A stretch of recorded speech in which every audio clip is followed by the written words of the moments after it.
Thank you so much. My name is Gabriel Said Reynolds. I teach in the Department of Theology in Islamic Studies here at Notre Dame, specifically in the World Religions, World Church program. I'm really delighted to be here and honored and a little bit intimidated to be with such an esteemed panel of scholars. Our panel, of course, is dedicated to religious misrepresentation, how to improve media and education accounts. I'd like to thank in a special way Professor Tweed and also Dean Appleby for the opportunity to be here among you. I think we're going to proceed basically in the same way as the first panel this morning. So we'll have our three presentations, and then I'll have a brief response. And then I will give a moment for the panelists if they want to respond to the response or respond to each other to add a few words. And then we should have lots of time for a conversation among our community of friends and scholars here.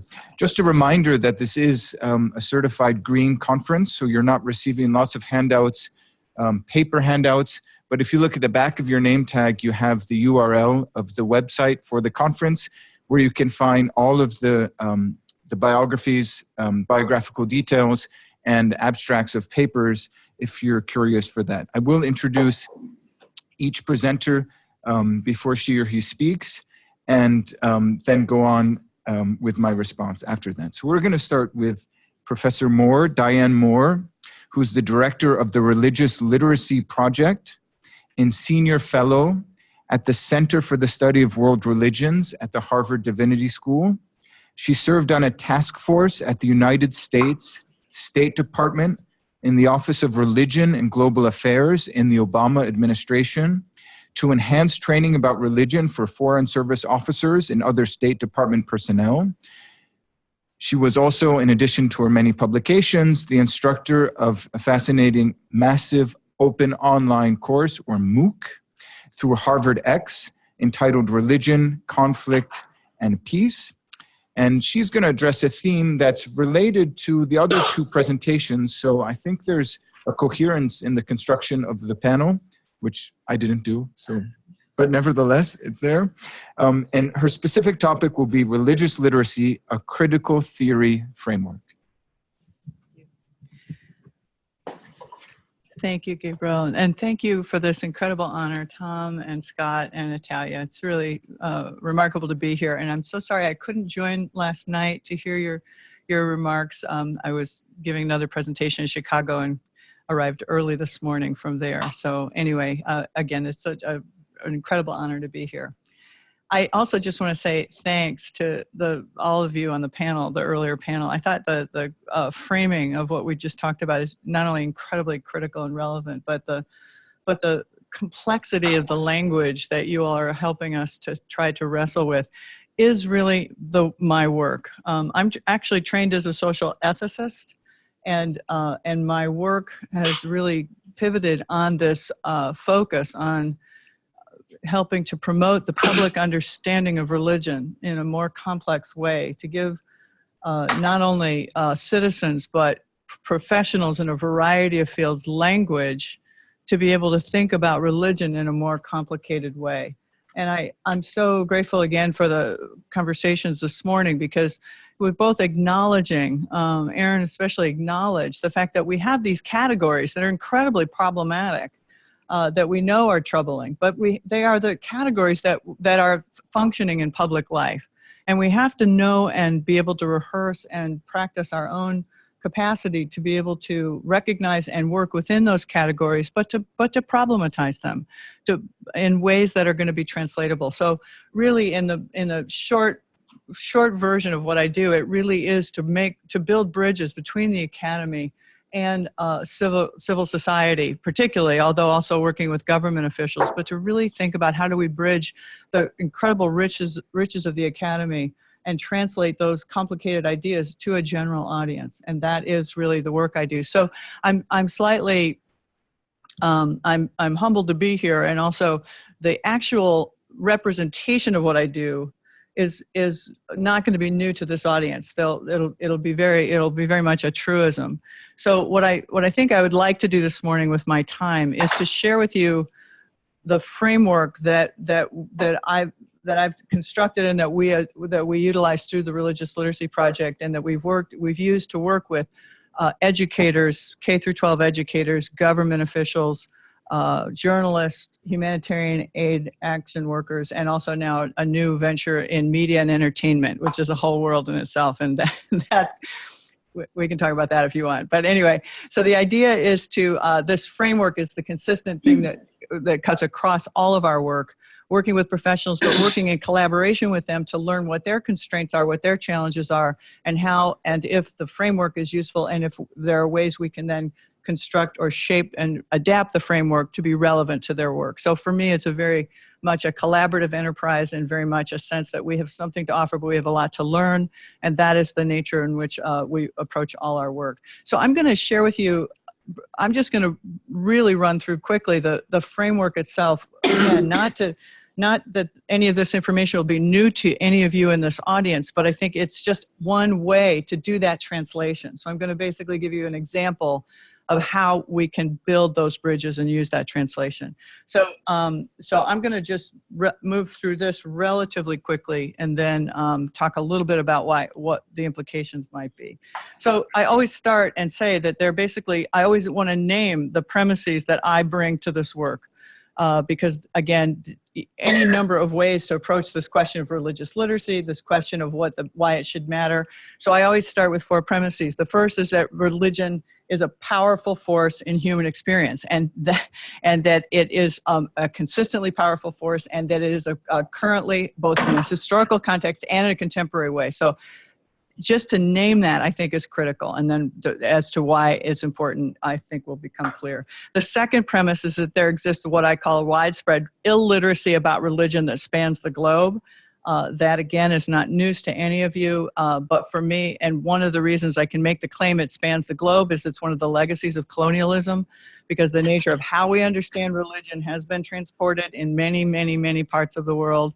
So in my own work with primarily educators, but now other professionals too, in places as different as Pakistan and Indonesia and South Africa, Tanzania, India, Texas, the most foreign country of all. They say that, not me. That's from the Texans. I just want to say that the weird, strange consistency about the challenges of how, or the way people understand religion is, for me, I understand a legacy of colonialism. So widespread illiteracy about religion, many consequences to that illiteracy. The third premise, there are many consequences to that. The ones I'm most concerned about as a social ethicist are the civic consequences, and that illiteracy fuels prejudice and bigotry and hinders cooperative opportunities for local, national, and global arenas. And then the fourth is that I do believe that if we teach about and help people understand and give language for a really complex understanding of religion that is rooted in a critical theory framework, that gives people language and tools to understand this power of religion,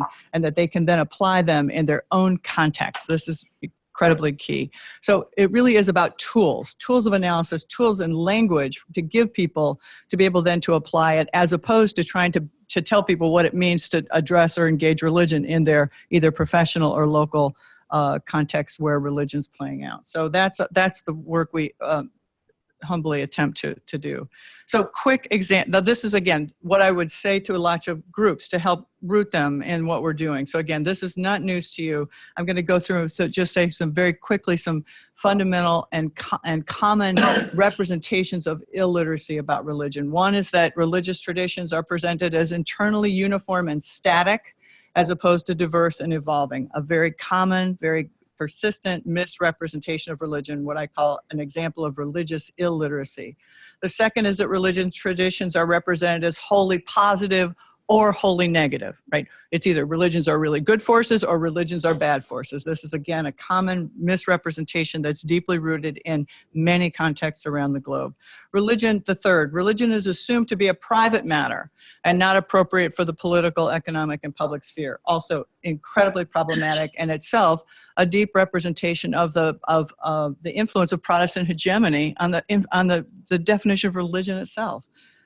So again, deeper than what we have time to go into here. But fourth, practitioners and religious leaders are assumed to be experts of their tradition.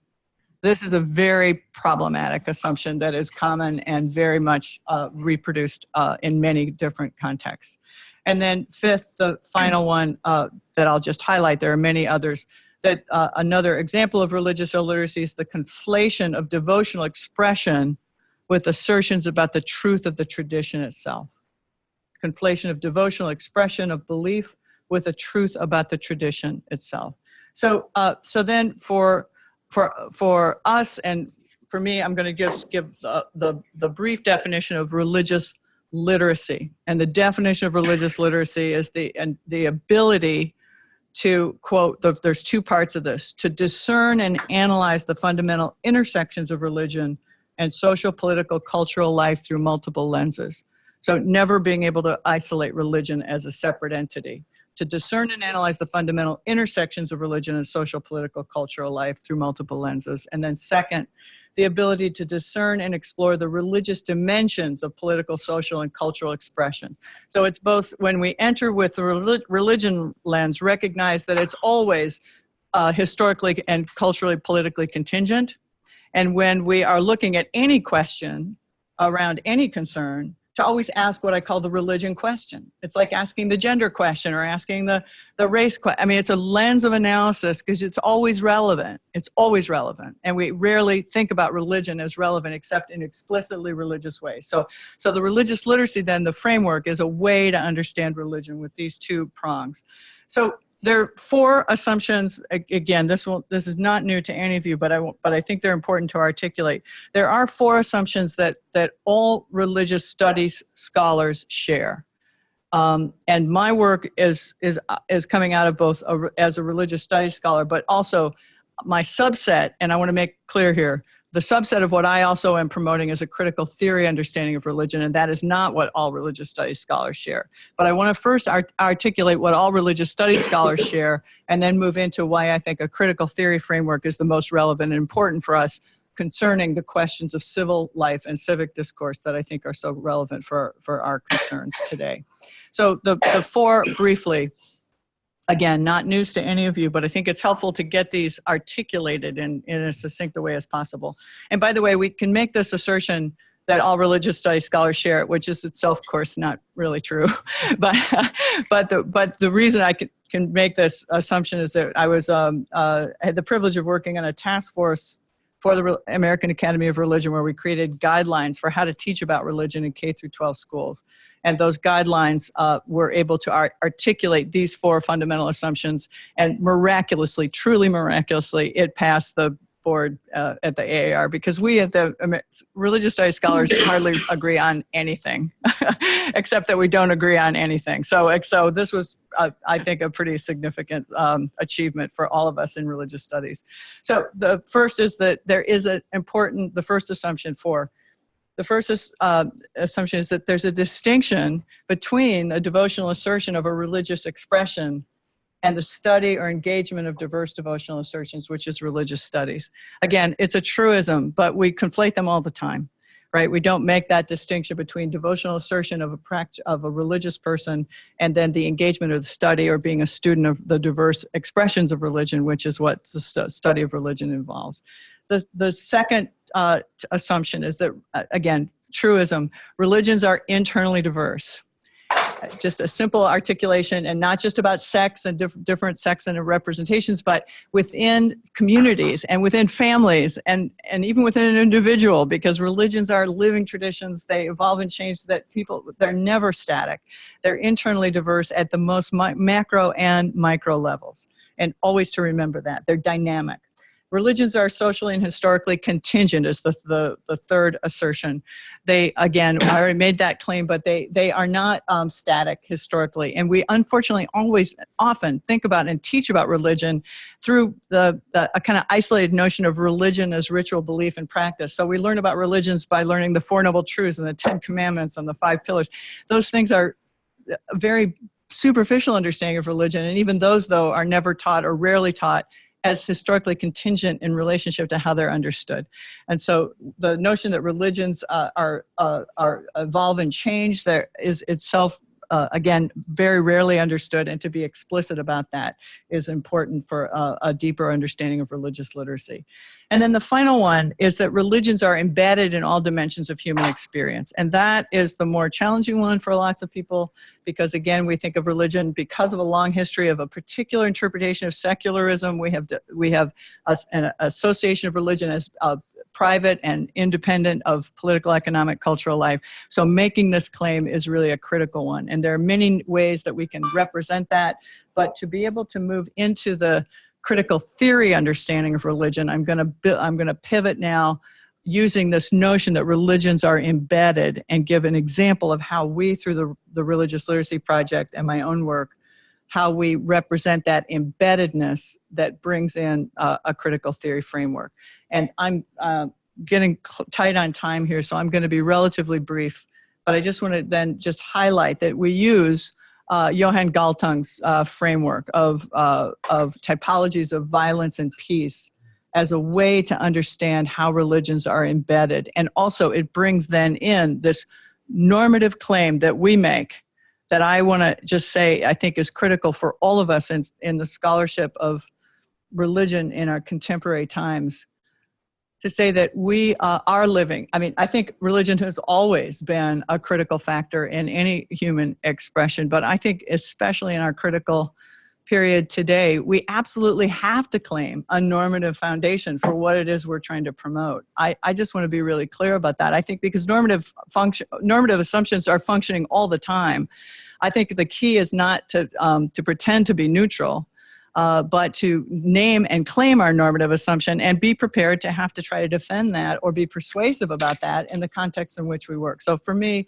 that is fundamental to a critical theory framework and fundamental to what I think is important work today for all of us to be engaged in. But then I'm a social ethicist and I get to do that. So that's a foundation for my own work.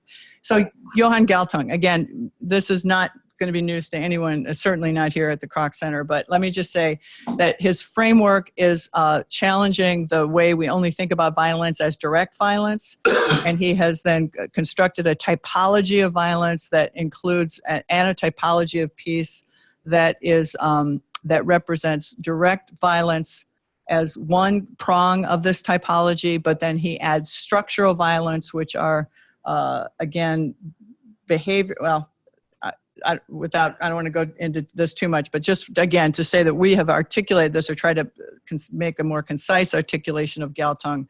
And we have articulated this with this structural violence is the systemic ways in which some groups are hindered from equal access to opportunities, goods, and services that enable the fulfillment of basic human needs. So these can be legal, as in apartheid in South Africa or Jim Crow laws here in the United States historically, or they can be culturally functional, which I think is more critical here, but not actually legal. So culturally functional without legal mandate, like limited access to quality education, healthcare, et cetera. So the actual functioning ways that structural forms of violence are present in our cultural expression. So he articulates structural violence. And then of course the third is the pivot for him, the key, and the way that religion becomes relevant here is cultural violence, is defined as the existence of prevailing norms and assumptions that make direct and structural violence seem natural, right, and good.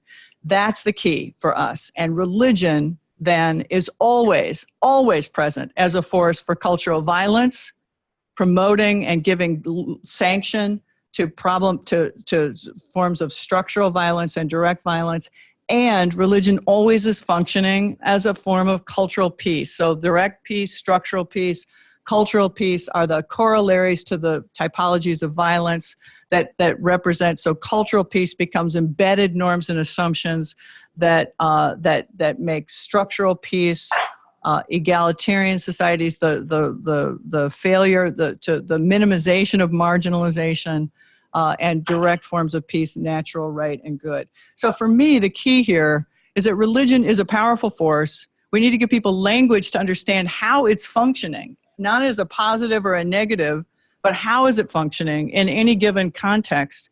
And that, in fact, I think we go deeper into saying then what are our normative claims? And if our normative claims are the promotion of human and human flourishing and the health of our precious natural environment, our precious earth, then we've got language that can help then represent those values. And then we can draw upon and articulate how religions are functioning both to thwart those values as well as ways that it can be garnered to encourage and inspire and promote those values. So for me, again, it's naming those normative things, but it's giving people language to challenge these notions. And I'll just close by saying that I think for me, in the short term, I would say that making structural violence visible is the most important work we can do.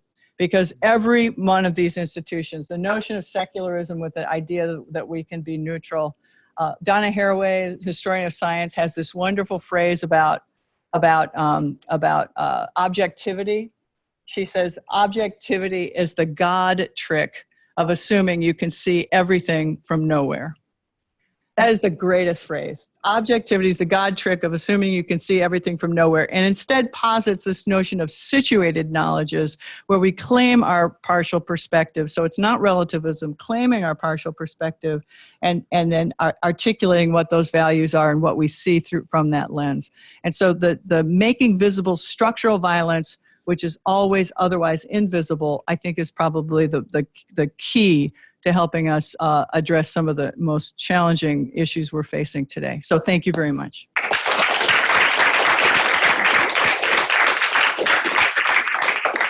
Thank you, Professor Moore. Professor Mahan Mirza is professor of the practice at the Keough School of Global Affairs here at the University of Notre Dame and lead faculty of the Madrasa Discourses Project. Professor Mirza holds a PhD in religious studies from Yale University and served as Dean of Faculty at Zaytuna College in Berkeley, California, which is America's first accredited Islamic liberal arts college.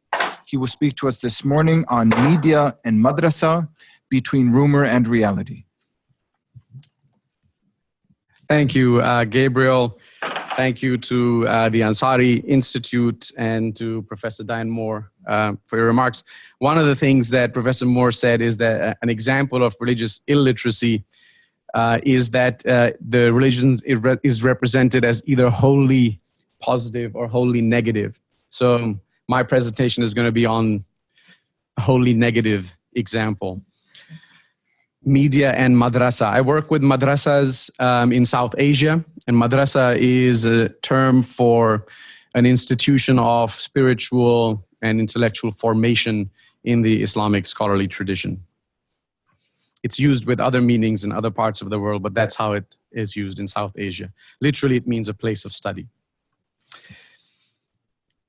Imagine for a minute the University of Notre Dame. What comes to mind? Research, athletics, students, Catholicism, snow, Father Hesburgh, the dome. Can Notre Dame be reduced to any one of these? Let's focus our gaze on the stadium. The other aspects of the university are still somewhere there, blurred in the background. When you imagine the stadium, what do you see? Do you see shining golden helmets? Can you glimpse touchdown Jesus? Or do you see a colossal misprioritization of university resources? We were just talking about observation is theory-laden.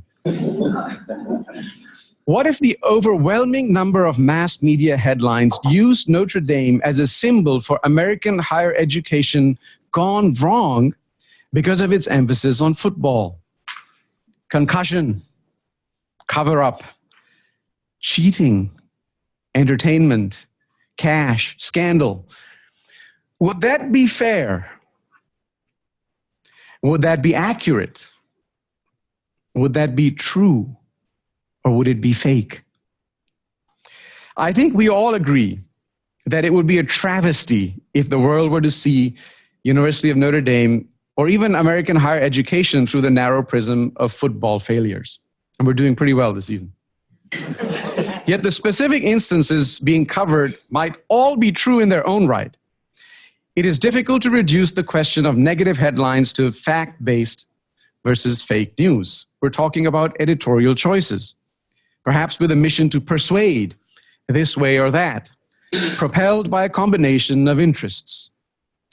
Viewing reality through the prism of media headlines or the endless banter of cable news talking heads is a bit like being in a funhouse with mirrors. They can make you look fat or thin, tall or short. Some mirrors combine various features, stretching here, squishing there. A funhouse gets laughs because we know it's not real. But what happens if we confuse the funhouse with real life?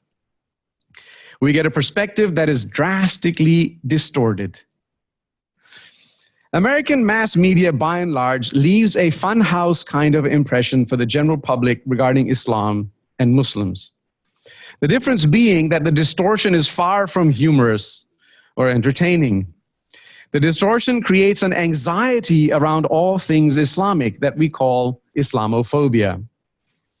The anthropologist at the Graduate Theological Union in Berkeley, Dr. Munir Jiwa, speaks of what he calls the 5 media pillars of Islam that filter information and shape the American public's perception of Muslims. The 5 pillars of Islam are bearing witness, ritual prayer, charity, fasting, and pilgrimage. If these are mirrors for Islam, then the 5 media pillars, like the funhouse versions. The first pillar of 9/11 serves as a kind of temporal frame to condition debates in policy and popular culture. The second pillar of violence reifies the savagery exhibited by terrorism into a timeless essence. The third pillar of gender marks Muslim women as inherently oppressed. It directs conversations on the identity of Muslim women to the presence or absence of the veil or hijab.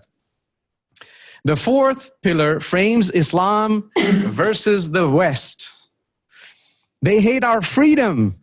They want to establish Sharia law. Can Islam be democratic? The fifth media pillar, according to Dr. Jiwa, conflates Islam with the geographic Middle East. The Middle East frame helps to transfer well-worn anti-Semitic tropes from Judaism to Islam, while at the same time associating Islam with the exotic and or foreign. So connecting this to the previous panel, one of the recent Pew surveys speaks about how the general American public, 50% of them think that Islam is not part of mainstream American society. So you relate them to sort of things that are coming in from outside the border. Keith Ellison, if anyone remembers, when he took the oath for Congress, took it on the Quran. It was Jefferson's Quran. But the debate immediately turned to immigration. We got to keep these people from coming in. Look, they're like changing our traditions. And you know what he said? He said, my family's been here since 1742. This is not an immigration debate. Okay. So there are both subjective and objective measures of Islamophobia. Objective measures can be found in polls about public attitudes, political rhetoric, and policies like the Muslim ban. Subjective measures are found in everyday experiences. One example comes from the journalist Rosemary Pennington. While interviewing the public in the great state of Indiana, she observes the following reactions to her use of the words Islam and Muslim. It's in a recent book on Islam, Media and Muslims, just out this year from Indiana University Press. I'm quoting from her. One woman actually physically jumped the way you might jump from a slight shock or from touching a hot pan. And then came the onslaught of slammed car doors, of being called unchristian, or being actually cursed at. Each time the person I was talking to would shut down immediately. One gentleman actually told me to get out of the way because he'd have no problem hitting me with his car. People physically recoiled from the words Islam or Muslim. It was by far the most difficult reporting day I'd ever had.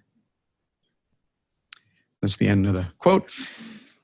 Negative feelings towards Islam and Muslims is fueled by what some have called an Islamophobia industry that consists of a rather small, tightly networked group of misinformation experts and their media partners.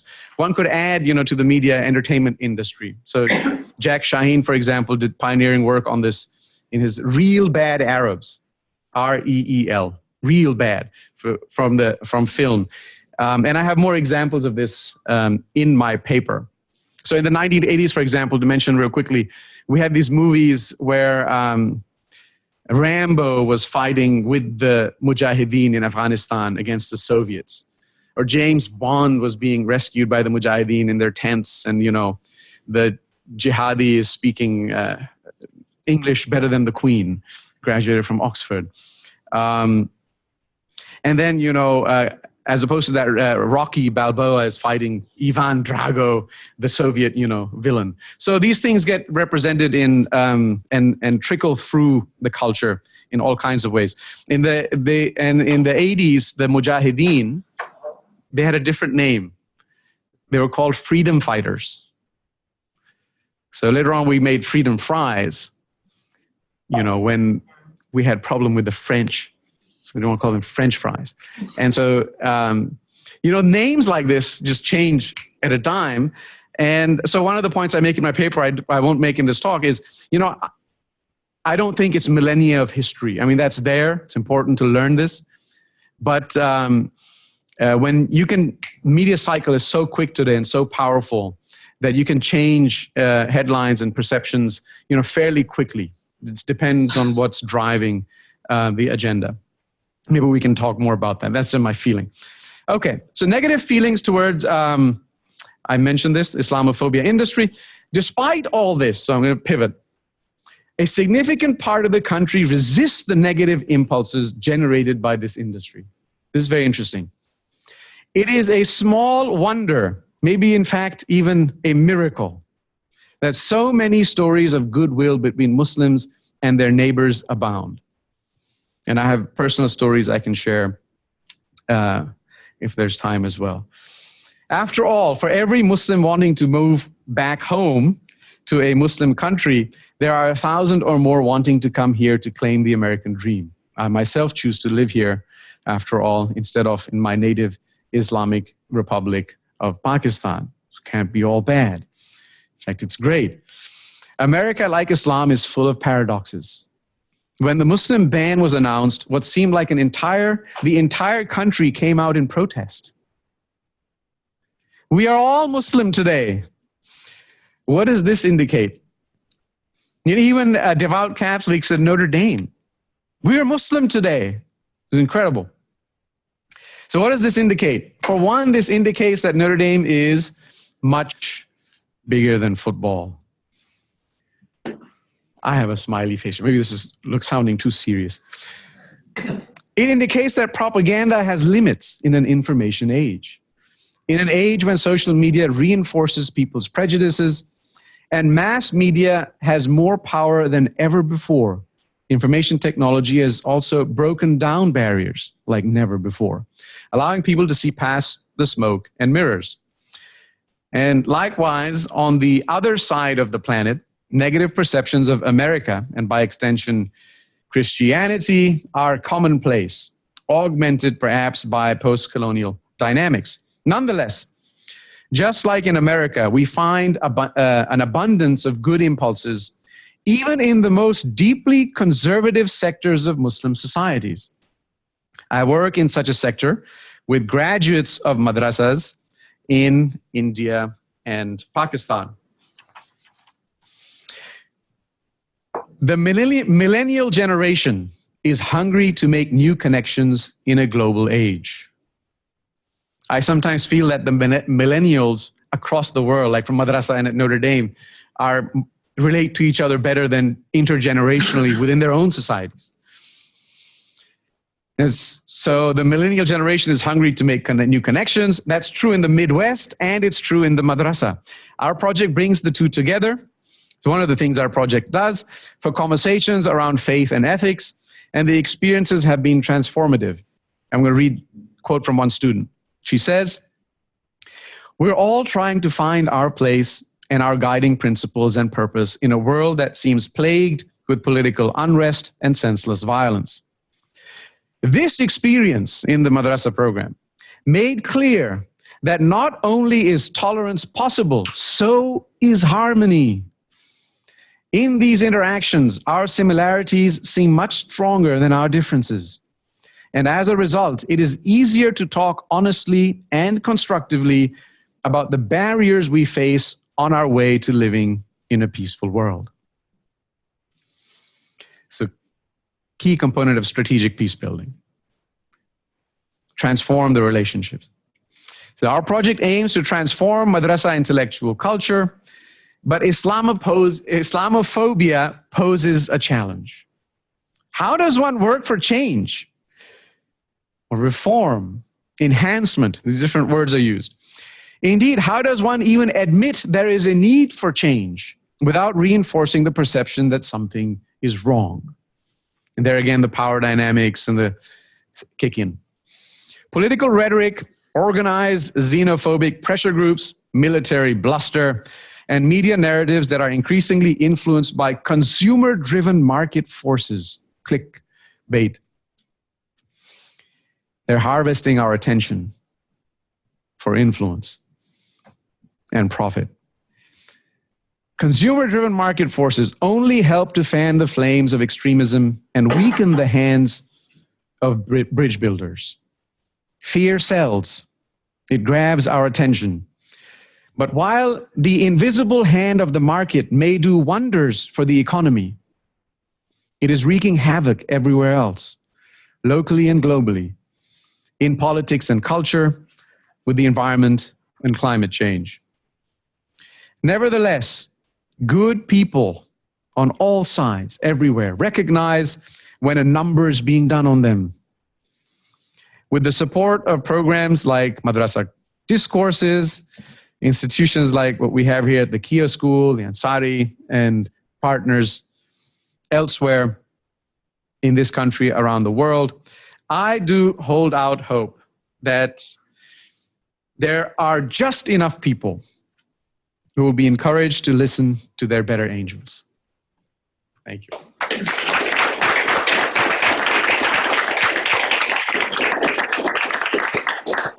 Thank you, Mahan.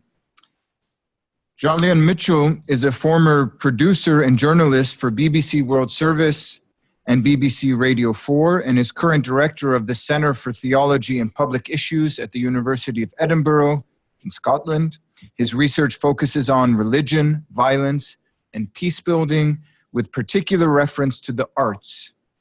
Mr. Mitchell has served as president of the National Association for Theology and Religious Studies in the United Kingdom, and today he will speak on In Search of Journalistic Religious Literacy. Thank you very much. Thank you so much for having me. Thank you for the invitation, Scott and Tom and Atalia. It is an honor to be here. The last time I was here, this building wasn't here. It was just a big hole in the ground. So I hope the hole has now completely vanished. But I'm very grateful to have been invited to write this paper, which was structured around these three questions. Why does it matter? That's journalistic religious literacy. What are the obstacles to it? And how can it be developed? So that's the simple structure of the paper. But listening to the talks this morning and to Tom's talk yesterday, and particularly your response about the importance of place and singularities of place, I thought I'd actually just take away that structure and invite you to do something else different with me, but you'll hopefully spot how I will try and answer these questions in the narrative. So in other words, I'm structuring this through a narrative. And my invitation is to each of you to join me on a journey through the old city of Jerusalem. Over the last 2 years or so, I've been working with Jewish, Christian, Muslim religious leaders and Israeli and Palestinian journalists there. And I've been visiting the old city a number of times. And I should underline that the more work that I've done there, the more of a beginner I have felt, the more that I have been scraping the surface. That is not the rhetoric of humility. That is just a statement of reality. So what I'd like to do is begin on this journey by inviting you to, I think I've got a spot here. If we just go to, we're going to start at the Damascus Gate on this journey. I went through the Damascus Gate, about 40 or 50 times. This was, well, this wasn't me walking through, but it's a common experience of walking past checkpoints, the everyday life. Now, as a journalist, it was tempting to use images such as that, where a number of shootings have taken place there, or attempted stabbings, or this kind of picture. Of course, where we put that shot, where we put the camera changes the nature of the shot. But in some ways, you could define this was taken just outside the Damascus Gate as well. You could use those images to define the gate. But I don't want to use those images to define the gate, but obviously they're in our background as we walk through this gate, because the first thing that you encounter as you walk into the old city is a smell sometimes of delicious pita bread. It's great. And also the smell of spices as well. You actually want to touch the spices and barter. I'm very bad at bartering, but it's interesting just going in there and experiencing the space. You can maybe just make out on the side, you can't just buy food and spices, but also you could buy icons, you can buy icons and other religious artifacts and things, beads and so on. You can name the different gifts. Of course, less common and less attractive to a visually aware journalist would be two people of different groups of different religious traditions walking harmoniously side by side. It's not so spectacular or interesting. Now, I tried, but couldn't get copyright clearance for this picture, so you're going to have to imagine it. It's a really popular picture of journalists, not journalists, religious leaders, you know, in all their funny garb, so to speak, going to a mobile phone shop in the old city. And it's just this juxtaposition, isn't it, of supposedly the old religion and the new technology. It's a very common one to be used. Now, I want you to imagine that we walk into that that phone store in the old city. It's actually just about 200 yards from the Holy Sepulchre Church. So we've walked down the street now from the Damascus Gate, and we've just got to this. We popped in because the person you're working with, they need a new SIM card. But on the wall, you see, it's just close to the Church of Redeemer, actually. And in the SIM card, you'll see on the wall there is actually a picture of a dog facing into a microphone. Do you know that picture? His master's voice. And it's a very strange thing to see on the wall there. You think, what on earth is it doing there? And of course, it's a good image, isn't it, of the end of the mediascape, because actually in that room, there are multiple different phones. And it's offering access to a whole range, a cacophony of voices and images. So the experience in that shop is not his master's voice of one single voice, but it's a multiplicity of phones that you can choose, giving you access to a whole range of different social media.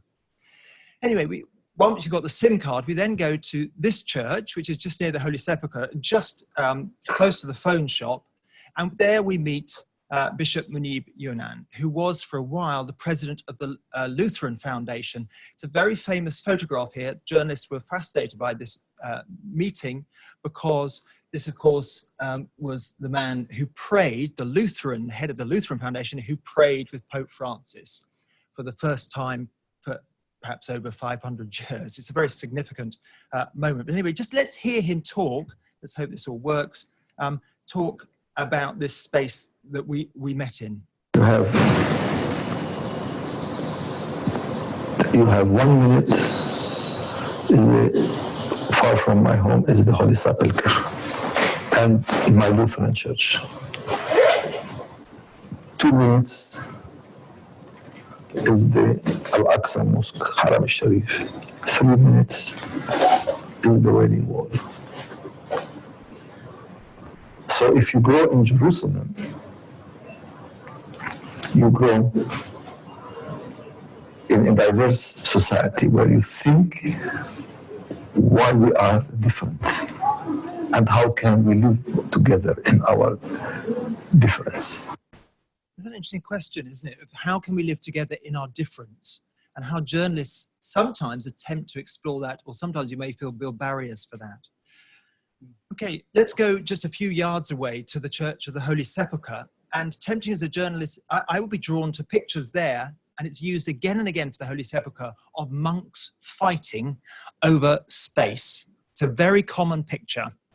It's very attractive because it's quite exciting to use. And who should clean where? It happened, once or twice, but nevertheless, you wouldn't necessarily see that. Well, you might use that as an establishing shot, or you might use that as a dramatic shot, but you would often not be confronted by this everyday shot of pilgrims visiting and waiting, and being taken into that space. Let's go outside the church. I went to a map shop, not a map shop, it had prints on, and one of the prints on the wall that you could buy was this one from the 16th century, not the Mappa Mundi from the Middle Ages, but nevertheless interesting thinking about where Jerusalem is placed on this, very much at the center of the world. It's not an Irish shamrock, it's actually the symbol for Hanover. So there's a bit of marketing for the town by Heinrich Bunting as well. Oh, now this has popped up in the wrong place. So there we are, there's the illustration. I'm sorry, it's jumped. The dog has moved. So you can see that was the point that I was making there. It's interesting to reflect on. One of the, arguably, one of the obstacles to developing journalistic religious literacy is this whole multiplicity of different voices in that context as well. There's a now counterpoint to that position. I use this sometimes with students, but it's interesting thinking about how in a social media context, you can all of a sudden be transported very rapidly into Jerusalem in a way that's very different from walking through it. Of course, the spaces are deeply contested, and journalists are often wrestling with how to cover that. For the BBC, one of the important things is again and again, what terms do you use to describe these spaces? And you can see here that either Temple Mount or Haram al-Sharif. I remember doing an interview with a Palestinian translator who told me off for using the Temple Mount and said you should just call it the Haram al-Sharif, which was Haram al-Sharif, which was interesting in terms of naming of it. But of course, I did a track on this idea of a flashpoint. It came up again and again, the idea that this space is a flashpoint ready to ignite. So again, it's characterized in that way. Of course, that's another significant space that I was in another interview with the current chief rabbi of Jerusalem. He talked about with great passion, with great energy, but also he talked about it in relation to his own personal experience. The most memorable thing he talked about was how he'd been welcomed by Muslims as a child. In great detail. He talked about that, but then he also talked about how he'd been threatened by Muslims as well, so he had an ambivalent response. What then went on in the conversation was how he viewed the space and how critical he was of some groups within Judaism for actually trying to invade it as well. I know he's a very controversial figure. We could go there in some detail with that, but nevertheless, it's interesting to think about him as a religious leader describing. He also took me to here and invited me to visit here and to remember that this was the story that defines the story. Of course, this is Yad Vashem, the story that he had was keen that I should be aware of.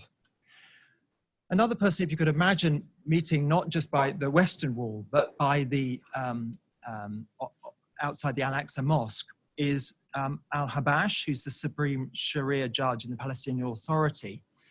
And he said very explicitly in a conversation there, we don't see Jews as enemies, the enemy is the occupation.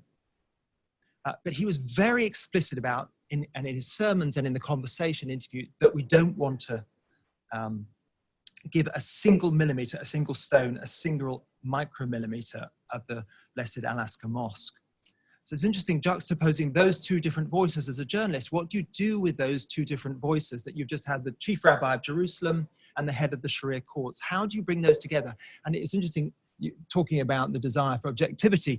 As a BBC journalist, we're trained to try and get two opposing viewpoints, and you juxtapose them together, and you think there we are, I've done an objective report. But nevertheless, it's interesting to think about how that works in structuring device. One of the cameraman showed me this picture as we were interviewing, of saying, well, this maybe sums up the barriers and boundaries that we encounter and experience. He also pointed out Habash is, this is what he whispered, whether it's true or not, I was unable to find out. Habash is the only Palestinian who's allowed to have armed guards with him because there's so much criticism within the Palestinian community about him. So again, it resonates with what Diane's saying about religious traditions having internal division and conversation going on. Now, you may be feeling a bit like this now. This is on the way out. You may be thinking this has just been a sort of slightly wild and incoherent journey as opposed to a logical structure. But maybe that's how you experience the old city and how, as a journalist, sometimes you experience conflict.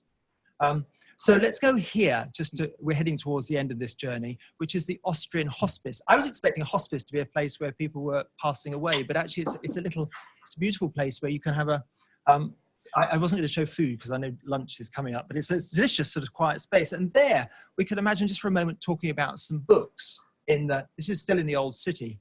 We could talk about books like When Journalists Don't Get Religion, the argument that there's a blind spot for journalists when it comes to religion.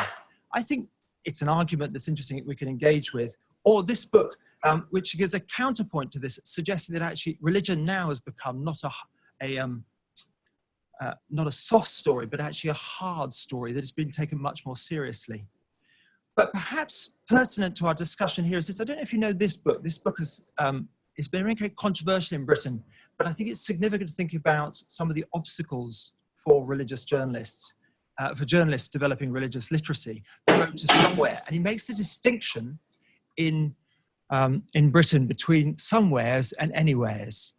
And the somewheres are, he argues, that people who perhaps haven't moved beyond 20 miles from where they were born, as opposed to anywheres who have actually perhaps moved for higher education and are able to move, travel, and are nowhere near where they originally lived. Often these are journalists. The majority of journalists, he argues, are, if you like, anywheres.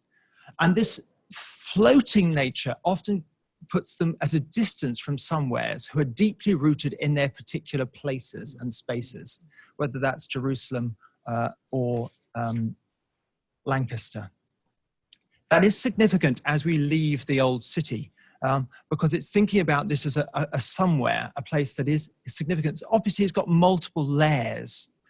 There are so many different layers that journalists struggle to cover accurately when they try and cover stories. Now, you'll notice I've made a mistake here. You notice here's the mistake. I've turned it from journalistic religious literacy to religious journalistic literacy. One of the interesting things I found was talking to both religious leaders in Jerusalem, but also in Britain, is their anxiety often about dealing with journalists. This fear. So I think what I'd like to argue, and this isn't in the paper, but perhaps something we could reflect on, is thinking about how there can be a development of journalistic literacy amongst religious leaders as well. So if you like, that's turning the argument on its head, and we could do a similar kind of journey, but in a different space. Thank you so much for joining me on this journey.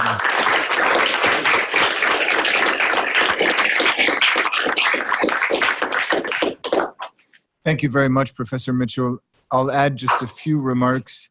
I won't be long, just some comments and maybe an attempt to weave together some of the different threads that were presented to us in these three excellent reflections. As I see it, all three papers are in fact concerned with religious literacy. Professors Moore and Mitchell addressed that question explicitly, and Professor Mirza effectively seeks to improve our religious literacy by teaching us about Islamophobia and madrasas. Professor Moore complicates received notions on religion and emphasize how important religion has become in the way we see the world. It has become not only an object of our analysis, but a lens of analysis. Perhaps it's only a slight hyperbole to say that we cannot understand the world around us today without understanding religion. More and more people are coming to understand that modernist claims about the decline of religion are simply wrong. However, it's worth noting, and this is something Professor Moore does in her written remarks, that our attention is often drawn to questions of religion because of or in response to traumatic events, say the Iranian Revolution in 1979 or 9/11. What are the effects of this instinct that we have, or maybe reflex, on our religious literacy? How does our crisis mentality shape our thinking about religion? To take the case of Islam, for example, has, for example, our tendency to respond to crisis led us to look especially at the problematic situation of women's education under the Taliban in Afghanistan, as the US looked for different ways to justify the invasion of that country, but less attention to other aspects of Islam, whether theological or cultural, including the arts and literature. How much, for example, do Americans know of the tradition of Arabic and Persian poetry written by Muslim authors through the centuries? Professor Moore also encourages us to pay attention to complexity as a weapon against illiteracy. Complexity is the answer, we might say. And she sort of lays out for us 4 simplistic ways of approaching religion, actually 5, but 4 which I'd like to emphasize. One is that religion is static, or that it's all good or all bad, or that religion is private, or that practitioners of religion could be counted on as experts. Maybe I'll have an opportunity to return to that point. In a written remark, she writes, religious claims are no different than other forms of interpretation in that they arise out of particular contexts that represent particular assumptions as opposed to absolute, universal, and ahistorical truths. For example, claims such as Islam is a religion of peace or Islam promotes terrorism are equally problematic and need to be recognized both as particular theological assertions. I'd like to comment on that observation inasmuch I wonder if we as academics have a tendency to favor the slogan, Islam is a religion of peace, with a conviction that even if it is simplistic, at least it is felicitous for interreligious relations. Do we as scholars embrace the complexity, or do we seek to simplify? Professor Mirza notes that the rhetoric, or rather that rhetoric generally shapes reality, and we see this in American perceptions of Islam. I am grateful that he notes that there are 2 realities in the United States, one portrayed vividly about the case studies or the interviews on the streets, the mean streets of Indiana, in which we encountered all of the hysterical reactions of Americans, not to Islam or so-called Islamic terrorism, but the mere thought of Muslims in the United States.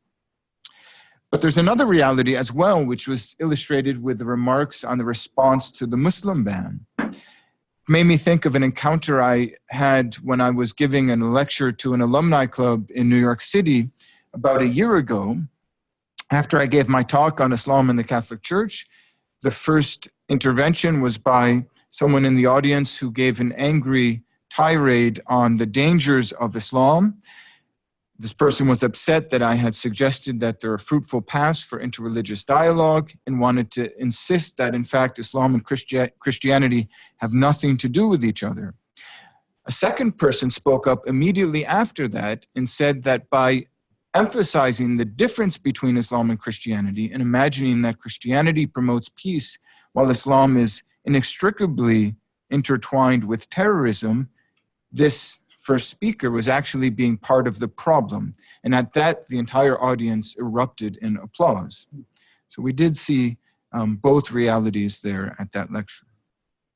Regarding madrasas in Pakistan and also India, which are part of the Madrasa Discourses project, Professor Mirza writes in his written remarks, nobody can deny that there is no cause for concern, but the correct way to approach the change is by tapping into the resources within the Islamic tradition, not under the shadow of Islamophobia. And that's, of course, what if I'm understanding it correctly, is one of the principal goals of the Madrasa Discourses project. But I'd like to hear a bit more about what does this mean practically? That is, what are the resources within the Islamic tradition which can advance positive and fruitful development within the madrasa institutions of South Asia? Who, for example, should have a role in applying the resources of Islamic tradition into some sort of reform or development? And what would it look like? For example, to get a bit more specific, are there certain Hanafi, to refer to the legal school that's prevalent in South Asia, Hanafi manuals which are problematic or emblematic of a certain way of thinking that needs to be reformed?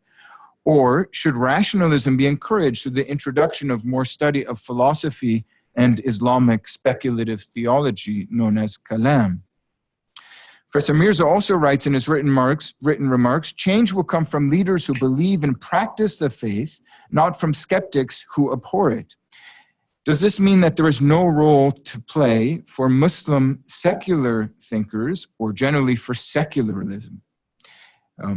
We might think of the founding father of Pakistan, Jinnah, representing maybe a certain vision of the Pakistani state, and other thinkers more embraced in the Jamaat-e-Islami, or by the Jamaat-e-Islami, presenting an alternate version. Is there still a vision for the more secular, or sort of still a place for the more secular vision with Jinnah? Or maybe I'm misrepresenting Jinnah, and I'm happy to be connected or corrected on that count. Finally, Professor Mitchell asked the question, how can journalists become more religiously literate while using Jerusalem, or rather our own journey through Jerusalem, as a case study? He notes the addiction, as we might call it, of the media to certain visual motifs, some of which we've seen here. We didn't see a rock-throwing Palestinian youth, but we've seen that elsewhere. And we did see an image of a heavily armed Israeli soldier. We also might add images of a Jewish man in a black hat reciting prayers at the Western Wall, or a line of Muslim men prostrating in union on the plaza outside the Aqsa Mosque above. Religion, he says, is no longer seen as a soft story, and that's a good thing. But how are these stories covered? Professor Mitchell offers some suggestions. He argues convincingly, quote, this is from his written remarks, in this way, religious literacy begins with careful listening and moves towards conversations and different kinds of empathy. Elsewhere, he writes, one danger is to turn a particular religious belief, this is also reflected in Professor Moore's comments, one particular religious belief or practice into a recurring global or universal pattern. I thought in this regard of the habit that we see in the Western media of crowning some Muslim reforming figure as a, quote, Muslim Martin Luther.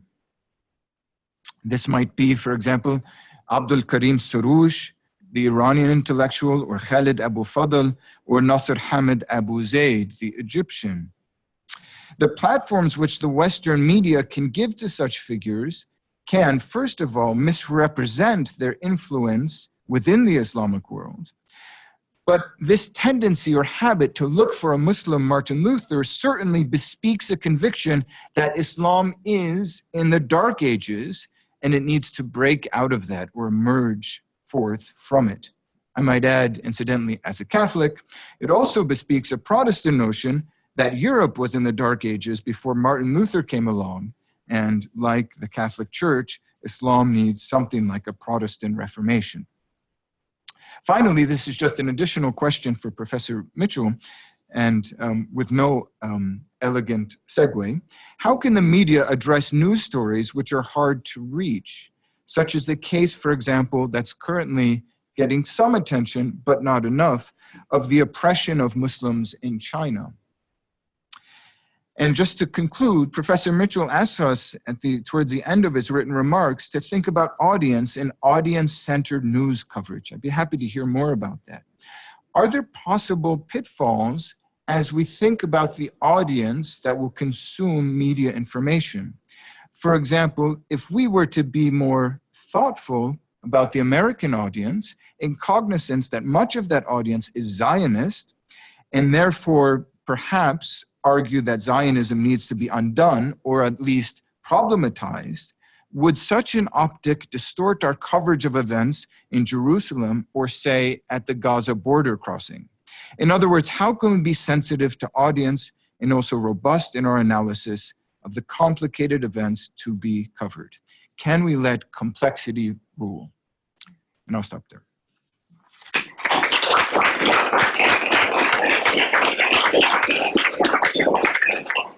So friends, we are at 11:54, which gives us about 50 minutes for a conversation. We'll end at 12:45 and get to lunch.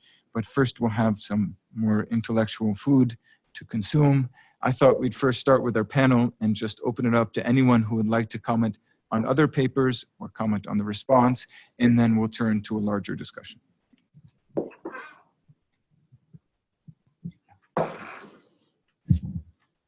I just want to thank you for your remarks, your response, for taking the time to read this so carefully and to come up with these wonderful observations and questions. Just a couple of things on points that were addressed directly to me, and it might also filter into some of the other areas. So this idea of complexity, I loved your example about what happened in the audience. I remember when I spent a year in Germany, and the headscarf debate was raging. And the question was, should we allow a Muslim woman who wears the headscarf to teach in public schools, especially to younger children? Because, and the argument was, it's a very actually interesting argument, that children are highly impressionable. And they might find that this to be something normal or even something to emulate. And so we want our public institutions to be neutral. So this was the debate, and it was raging. And so I went to one of the town halls, and I think this is what I remember. My German is still not that good, and then it was even worse. But a Turkish woman stood up, a Turkish woman who was in Germany, and she says, you know, go back to Turkey and fix your country. At that time, it was in 2003. There were, you know, bans on it in Turkey as well. And Muslim women couldn't wear the hijab in academic institutions. They used to have to wear wigs. And so she said, go back to your own country and fix this problem there. Why are you bringing your, you know, problems to Germany? So you know what happened? A German woman stood up who had converted to Islam wearing the hijab. And she addressed the Turkish woman as like, you know, where should I go? I'm German. And so I give that example because of complexity. And so in our madrasa project, we have, you know, if it's hard to encapsulate it into one objective, but if maybe one word to capture it would be the idea of complexity. And I think I really loved everything you said. I think, you know, we're very much emulate the framework that you have given us. And so looking back when you asked about the resources within the Islamic tradition, instead of going within a particular school of thought, our students are mostly Hanafi background, but and they study in the madrasa, you know, through chains of transmission from within the school, but we broaden the conversation to respectable figures from other schools. And so just for an example, you know, take a look at the conversation between Al-Biruni and Ibn Sina on the axioms of Aristotelian cosmology. Ibn Sina and Al-Ghazali on philosophy. Ghazali is rejoinder to Ibn Rushd. And you have Ibn Taymiyyah's sort of, you know, critique on logic altogether as something that's productive for metaphysical engagement. So fantastic, wonderfully rich conversation. And they'll revere all these figures. And what we do is to pick up something that was, you know, mentioned in a previous, we try and put them in different worlds, intellectual worlds, to see, so that they can see arguments that they would otherwise engage in a sectarian manner, in a more deliberative manner, so that they can see them as not only intelligible, but as intelligent. And once they can do that, they can make up their minds on, you know, what they wish to follow. So we are a little, you know, unsettling the apple cart. But we tell them of that risk when they begin. So the idea is to tap into the conversation, the broader conversation within tradition, in order to introduce them to complexity. As for, you know, change will come from those who are within. Maybe I was too exclusive on that. I didn't mean only Muslims. I mean, Pakistan had a Chief Justice, Cornelius, who was Catholic, during the Ayub Khan era, right? And there was big debate on whether someone who's non-Muslim can apply Islamic law. And the conversation got around to, well, if you're, as long as you're following the rules, the formal rules, there should be no problem, right? And so if you don't have someone who says you have to discard the tradition, it's backward. The Prophet was a bad man. The Quran has stuff that, I mean, just no intelligent person would follow. And you have to really leave what you've inherited rather than reframe it with reverence. that kind of approach, one of them will work, and the other one I don't think will be very useful. So that's what I intended to say. Thank you.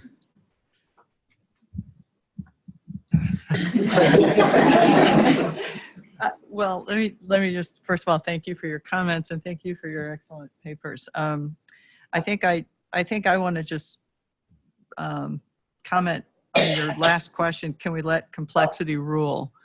I think that's the only thing we can allow to rule, because especially in an age where binaries are the norm and simplicity is reigning, that we have to invite and even require, I think, a more complex way to understand any reality we're engaged with. I do think that when we think about the entry of religion in this, it's not only about religion, because I think through the lens of religion, we do see then and have incredible tools and resources to understand complexity in a really generative way. So that the earlier comments in the panel about how do we use religion to help us understand complexity and challenge binaries, challenge borders, because the reality of religion is itself incredibly complex, and again, complex in a generative way. I think the deepest challenge is that translation where people want answers, and we are going to be providing more questions, and that can be profoundly challenging and troubling. But that it's, without going, I'm trying to think about how to make this, focused and relevant, but I must myself then invite us all into considering a deeper complexity, which is that one of the, I would call, cultural forms of violence that permeates all of these conversations is the unquestioned foundations of neoliberalism, which are just, they permeate everything. They permeate our education system, which is why critical thinking in education now is more diminished than it was even 20 or 30 years ago, because our nature of what we're valuing in a neoliberal world is quantification and efficiency and scalability, which never allows for it doesn't allow for the kind of individual forms of complexity. And so when we were talking earlier about that GDP now is the way we, your comments about GDP becomes the measure. GDP will never allow us, the way we think about economics, not just in classical economics, but in neoliberal economics, will never allow us to be thinking about what Sen and Nussbaum are calling the capabilities approach, to think about how do we measure other things that really matter to human well-being, as opposed to just associating economic well-being with democracy, which is one of the things we do with neoliberalism, as well as economic well-being with human flourishing, which is never the case. How do we recognize that how do we shift this language around forced migration, for example, to say forced migration is now the norm because of neoliberalism? I think we can give people language around that. It's not only about neoliberalism, but how do we shift the language? And so I think the only other comment I want to make is one of the ways to do that, I think, in very pointed ways, is to always say, what do people assume? And how can we give examples that will then disrupt those deep assumptions? And if we disrupt assumptions, then we haven't answered questions, but we've raised different questions. We've helped people know that the questions are critical. And then finally, I want to say that I think a role that academic institutions can play at all levels, educational levels, as well as potentially religious communities, as well as other dimensions of civil society, is to create spaces where complexity is not just tolerated, but welcome. Like, what does it mean to create cultures where complexity becomes something that is generative and imaginative and engages and invokes possibility, as opposed to the rehearsing of these absolute finite frameworks that will never, I think, bring us out of this terrible set of challenges that we're facing. Thank you so much. And thank you to both of you. And thank you, Gabriel, as well, for, am I pronouncing your name right? That's right. Yeah, Gabriel. That's really helpful, actually. And I think just to pursue the complexity, because I do think that's a very important point to draw out. One of the criticisms of the Road to Somewhere book was that it was working on a binary model. It went down very well in the press because it was very easy to get the idea very quickly. But a lot of people pointed out, actually, you've really missed religion here. That was one of the main, and his second edition, he kind of begins to say, yes, hands up, I really should have recognized that actually there are a lot of people who are both somewheres and anywheres. So they're both located in a place, but also able to float around the world as well. So I think that complexity, I think it's interesting, isn't it, to think about how you can do nuance, complexity visually. Yeah. Because pictures on one level can be seen as very simple. Some of the pictures I put up there were very simple, but in other ways, they're actually, they're very layered, aren't they? And I suppose read how to read those images as well, how to go beyond just seeing the stereotypes that you were identifying, Gabriel, as well. And I think pushing further with complexity as well, it's, of course, the amazing thing about being here at the opening of the Ansari Institute is that's exactly what you're doing here. Isn't that fantastic? That it's actually trying to understand the complexity and how these mesh together. That's why I think it was so good to deal with borders, to begin with, borders and boundaries and migration, and then think about the representation of that as well, because obviously the complexities of those violent borders that you were talking about earlier. So you asked a number of really sharp questions, and I just want to respond to two, because I can't think of the answers to the third one. So the hard to reach story, it's striking, isn't it? Particularly, I was thinking about the Chinese example. I heard a very good report on it, and clearly the journalist had really risked life or limb to do that story. I think they were kicked out, and they were not allowed to go back to the area that it was happening in. But I think I'd want to underline that it's very easy to make this argument, oh, all journalists are illiterate, as a kind of media bashing, and I'm really not wanting to do that in any way. It's very tempting to do, particularly at this time, when it's become a refrain, not just in Europe, but I understand it's happening here as well a bit. So I mean, thinking about phrases like, and why are we using these phrases almost without as much interrogation as they could be in Britain? I don't know how they're being interrogated here. The echo chamber, the fake news, post-truth. We could tease those out, but how do they relate to our discussions here as well? I mean, I'm sure we've thought about those in some depth, but thinking about how those questions are used as an excuse of not listening to why many Muslims are being locked up in, I can't remember the actual state that it is in China. Xinjiang. Okay, yeah. So why is that being ignored? Why is it being left outside the news frame? You use the metaphor of reframing. It's interesting to think about educators and journalists involved in acts of offering frames. I was looking in this room for a space with a frame in, but I suppose we could use the screen. But of course, a frame not only draws our attention to what's inside it, but also excludes as well. So it's interesting, I always thinking about what is left outside the news frame. And one of the gifts, of course, of institutes such as this is to be thinking about how can we draw and focus on things that are left outside the news frame. Then finally, you talked about audience-centered and asked a helpful question about thinking about the audience-centered approach and developing that further. Just the night before I flew here, I went to see a play that's really stuck in my mind, and I'm just still on the plane. I was thinking about a lot. It's called Jungle. Jungle is a play, you may know it, which was a play that was basically set in the Calais refugee camp. And it changes this Victorian theatre, just close to Westminster, into an Afghan cafe. And it's the story of refugees there. And you get the sense in this theatre, there's Afghanistan, there's Syria, there's Kurdistan, there's lots of different spaces, but also the audience become part of the action because they're sitting there in the cafe. And I think that's a very interesting metaphor for thinking about how the audience has become part of the story now in a way that's the citizen journalist is very different to the his person's voice. Notice his master's voice as well, the masculine nature of that as well.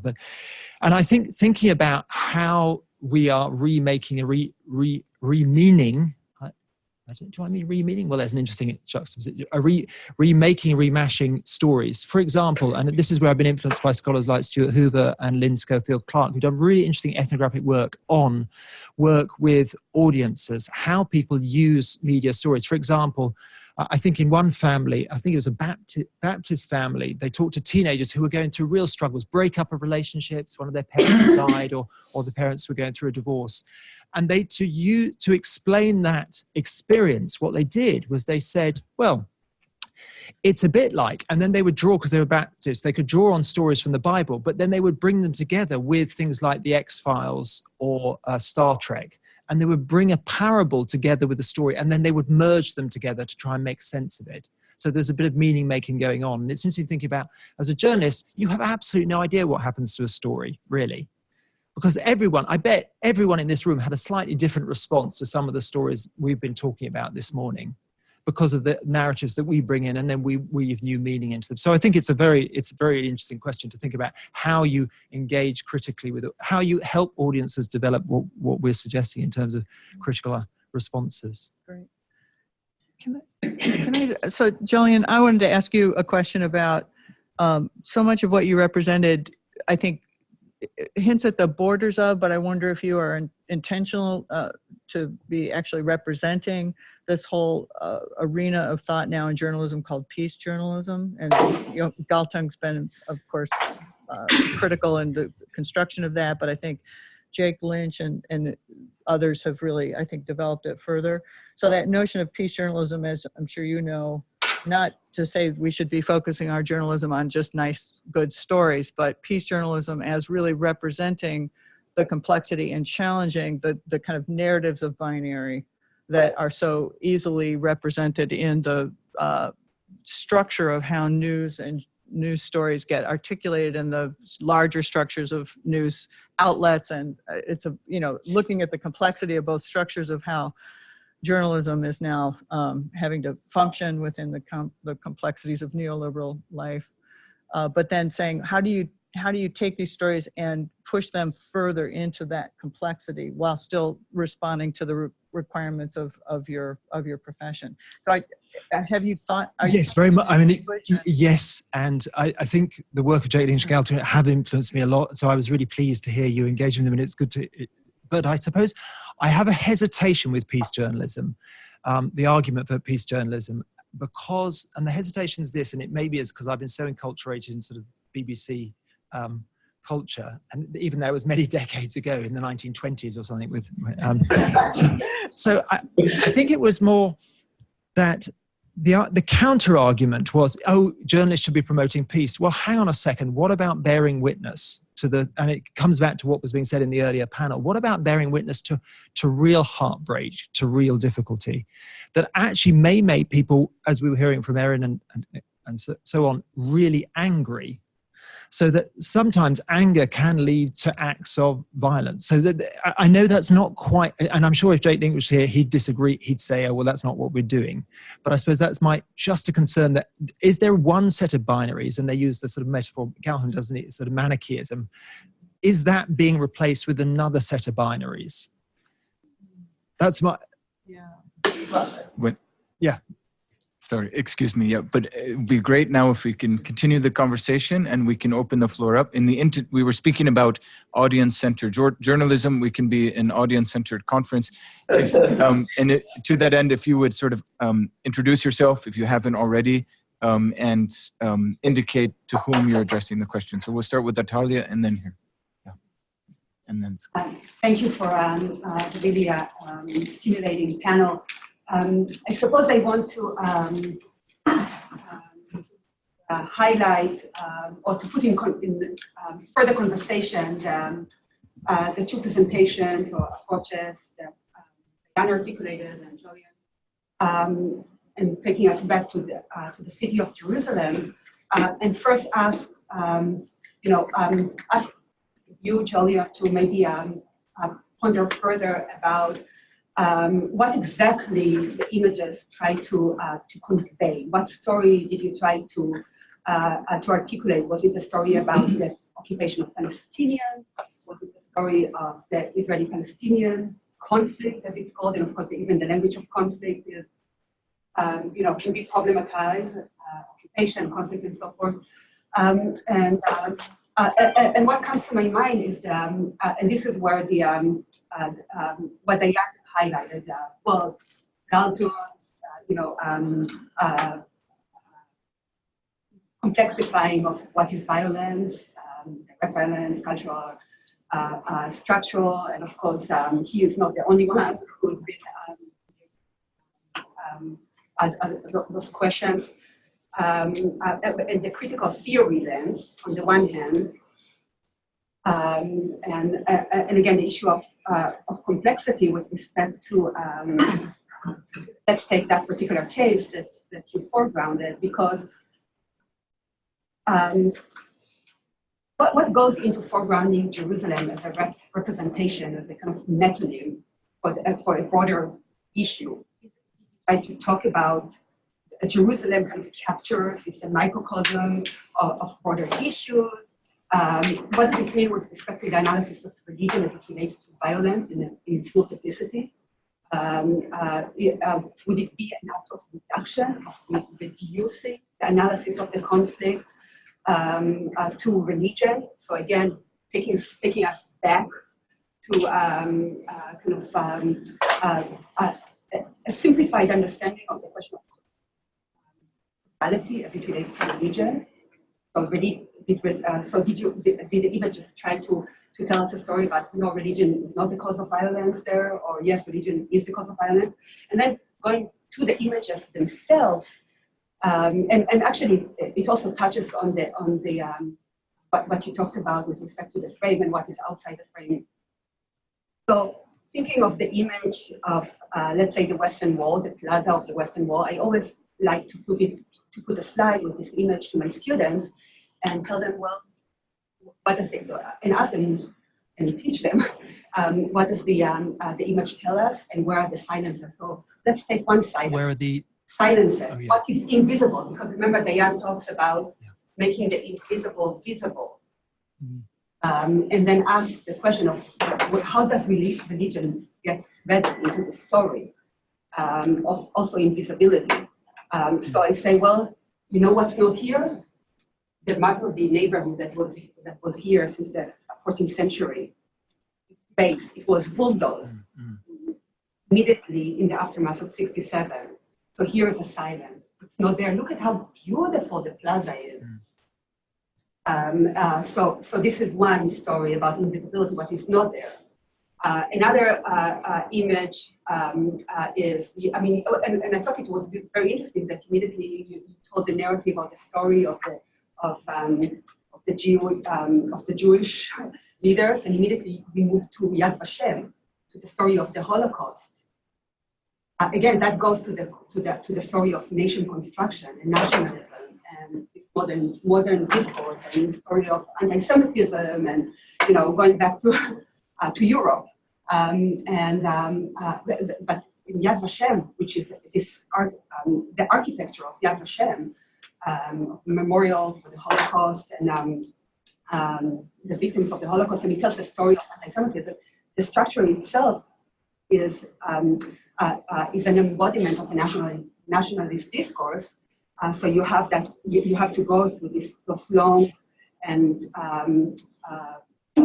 circles and kind of loops of the story of anti-Semitism, and then you go outside into this magnificent view of the hills of Jerusalem, and it's magnificent, it's beautiful, and this is the liberation, the emancipation, this is the story.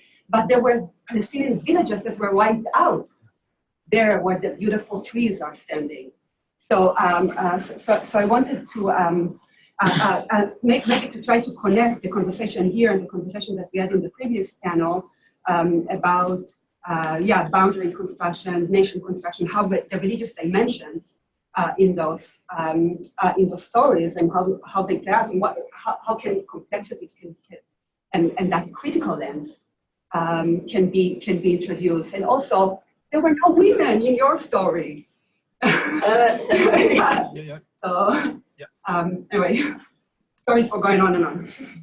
But you did go to my hometown. I'm really. But only to 1 square mile, a kilometer of this town. So. Thank you very much. That's really extremely helpful. And I was taking copious notes, and I won't be able to do justice to the depth of that question or questions and comments. And I take your point 100% about the gender. And I apologize, I meant to mention that because the project that I've been working with, the Council of Religious Institutions in the Holy Land, it is men. And I said, we need to have women journalists here. And we had women journalists on it, but the male leadership. I agree, you're right to problematize that. So hands up, thank you for pointing it out. I'm grateful. So, important point. A more than important point, actually. It's something that troubled me, and I'm still trying to reflect on how you make that work in that context. What I was trying to do, I suppose, was embed in a narrative that could be interpreted in lots of different ways, a narrative journey, the contested nature of those spaces and journeys. That's why I'm really grateful for you identifying the invisibilities, the layers of history, because the more I've read of local histories, both Palestinian and Israeli descriptions, the more layers I'm aware of, and I know I'm even sort of scraping the surface of that. In terms of the different journalists that was working with, it was fascinating hearing the stories of Palestinian journalists and Israeli journalists, because these were senior Israeli journalists, senior Palestinian journalists, who don't often meet. They do meet together sometimes, but we met and we had very rich conversations for a while, which I thought were going very well. And then it got very angry. And then that was the end of the conversation. And I was meant to be facilitating it. And I thought, well, that was a complete failure. Anyway, I go back to Ramallah, go back to Tel Aviv and ask for feedback for the 4-day meeting. And they said it was great, we really enjoyed it, except the best part was when we got honest. When we started getting real, and that was the morning. It was very interesting. And I talked to some people in facilitation and said, actually, you really do need to make sure you have a day 4 where you reflect on when you've had the bust up. So it was that for me was interesting, because the journal at that moment, they then let go of any sort of sense of we're trying to be objective, fair-minded journalists here. This is our story, we're telling it, and this is the way we tell it. And they were both, for example, retelling the stories that you described in terms of specific spaces. That for me was extremely educative. I mean, I just thought this is really helping me understand a little bit of the tension. One of the things, though, that one senior Israeli journalist said was,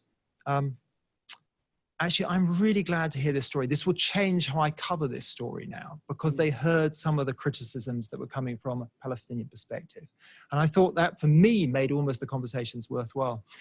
One of the Israeli journalists said, but there's something very complicated going on here. And it goes back to complexity. And in that, let's take, for example, what's going on. And she used the word the Temple Mount. That some groups, one group in particular, have set up a WhatsApp so that when some, I don't want to use the word extremists, but let's just say some groups go there to pray, some Jewish people go there to pray. When they then get arrested by Israeli police, there's a WhatsApp group that all the top journalists are linked with, which are told, Jews trying to be prayed, they're being arrested. And so this WhatsApp group has actually escalated that conflict. So it's an interesting use, it's a skillful use of digital media there to actually, and she was saying, well, how is a journalist who doesn't want to see this escalation of conflict, how do we undermine that? And she was wrestling with that. I don't think I've done justice to your question, and I'm just aware there are other people who will want to say other things, but we could maybe go on with the conversation afterwards, but I take your points entirely about, perhaps one other thing, just because you raised an important thing about images, that I know that I could have just talked about one of those images for the whole 8 minutes plus, easily. We could have just talked about it in detail about that. But images are by their very nature polysemic, aren't they? We know that, and we're all going to respond to them in different ways because and that comes back to the contested nature, not just of the narratives, memories, spaces, but also the images. Thank you.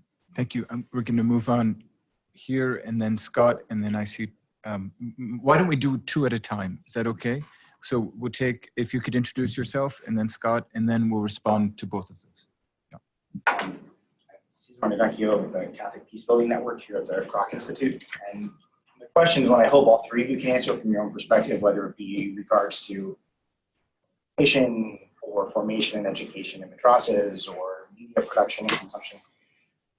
I agree very much with your ideas about complexity being kind of an answer to these things. But what always nags at me about that is the close relative of complexity is, of course, ambiguity. And we do know that there's political psychology that tells us that ambiguity is something that is deeply troubling to some, and that there is some who experience ambiguity as threatening. So whether or not there is a need and how we go about it to go a layer to beyond just teaching complexity and giving space for complexity and introducing encounters that unsettle people's experience, unsettle people's presumptions and make them open to complexity. How do we go some layers beyond that to even create a predisposition to complexity for those people who find that kind of ambiguity threatening to the point where I think we see it a lot in our contemporary American political climate, people who can take ambiguity as being imposed as a threat and become further entrenched and get in a position where the tensions become even worse. And so just how we address that deeper level of not just introducing complexity, but creating an openness and predisposition to accepting complexity and not feeling it as a threat. Great. Scott Appleby, Keele School. I have a clarifying question and then a kind of larger question. And it's about Diane's great, thank you all for a rich conversation presentation, really illuminating presentation. And you mentioned, and Gabriel repeated, that there was a word difference, I think. I heard you say that often religious leaders are assumed to be experts in their tradition, but in fact they are. I heard you say leaders. I think you said participants. Did you say leaders? I said leaders and practitioners. And practitioners, right. Okay, thanks. I think that's true on both for leaders and practitioners. And I remember, I won't go on, but I remember back in the day, the 1920s, when Iraqis were coming into Catholic parishes and Catholic studying for PhDs after Vatican II, and the local priest, we'd be invited into parishes to give a talk on Catholicism, and the pastor would, if he were open-minded, would stay and take notes. If he were threatened, he would not show up. Why? And it didn't occur to me. I assumed, well, you're the priest, you know everything about this. In fact, that's not the case. They were not trained to understand the nuances of the history, the theology, and so forth. So it was an awakening for me, aha. And I think that my larger question is, in continuity with the theme we raised, that I think was raised in the discussion of the last session, and that is the role of religious scholars in this case, in advancing religious literacy, given our own situation, our own where we sit. And we at the Kroc Institute often uses the term, we use it all the time, scholar practitioners. I never quite knew what that meant for me. I went into the field, I was delighted to be able to travel, but I always felt, well, I'm a practitioner personally, but in terms of a scholar who's an anthropologist of sorts, I didn't think that quite fit. I never would have called myself, despite a lot of on-the-ground experience. So how do we as scholars, this is obviously relevant for Ansari, as scholars, engage in these areas when there's just on your one point, the complexity of the religious leadership that we're going to be engaging, who there are two levels of their religious illiteracy. One is they don't understand, in some cases, their own tradition in the way a scholar who studied it carefully would be. The other complexity is they are often, at least in my experience, the official religious leaders are speaking of religion that's not particularly connected necessarily to the lived religion of the people in their community. That's another layer of complexity. So how do we, I don't want to say insert ourselves, but how do we engage in those levels of complexity when we're coming at this from maybe one foot in practice in that community, but really learning a lot from other sources and not part of that community discourse on a regular, for most of us, on a regular basis, and therefore interlopers, intruders, etc. Big question, I know, but I think we should keep it going throughout the day. Well, I'll start. First of all, thank you. Excellent questions. I'm going to try to see if I can respond to both of them together because I think they're related. I'll start with your comment, Scott. I think the role that religion scholars can play, and I would say, I would love to push all of us in the academy in any discipline to take seriously the impact of our work on the world, and to own that impact, and to recognize and not just continue to reproduce our own, I think, isolated community of intellectuals that runs on its own merit, and not be attentive to the implications for either being isolated from the larger challenges we face, or the recognizing the privilege that we have the choice of that.